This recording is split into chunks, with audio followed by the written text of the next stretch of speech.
بسم الله الرحمن الرحيم. تبارك الذي بيده الملك وهو على كل شيء قدير، الذي خلق الموت والحياة ليبلوكم أيكم أحسن عملا، وهو العزيز الغفور، الذي خلق 7 سماوات طباقا، ما ترى في خلق الرحمن من تفاوت، فارجع البصر هل ترى من فطور، ثم ارجع البصر كرتين ينقلب إليك البصر خاسئا وهو حسير، ولقد زينا السماء الدنيا بمصابيح وجعلناها رجوما للشياطين وأعتدنا لهم عذاب السعير، وللذين كفروا بربهم عذاب جهنم وبئس المصير. إذا ألقوا فيها سمعوا لها شهيقا وهي تفور، تكاد تميز من الغيظ، كلما ألقي فيها فوج سألهم خزنتها ألم يأتكم نذير، قالوا بلى قد جاءنا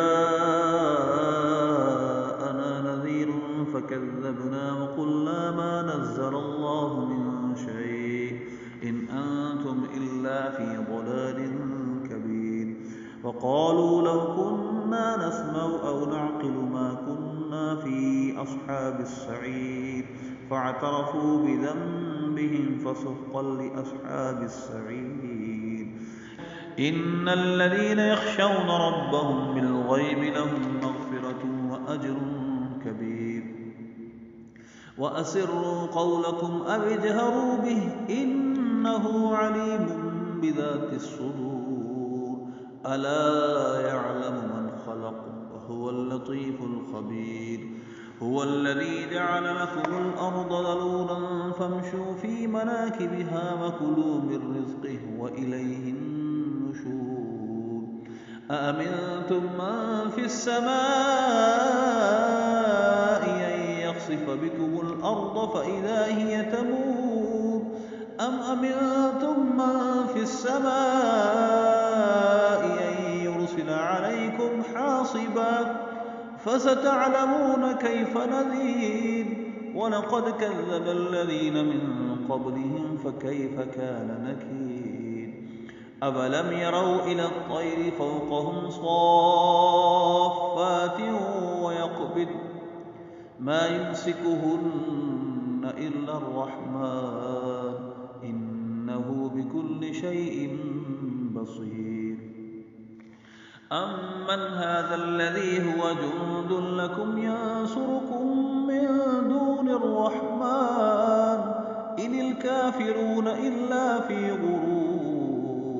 أمن هذا الذي يرزقكم إن أمسك رزقه بل لجوا في عتو ونفور. أفمن يمشي مكبا على وجهه أهدى أمن يمشي سويا على صراط مستقيم. قل هو الذي أنشاكم وجعل لكم السمع والأبصار والأفئدة قليلا ما تشكرون. قل هو الذي ذرأكم في الأرض وإليه تحشرون. ويقولون متى هذا الوعد إن كنتم صادقين.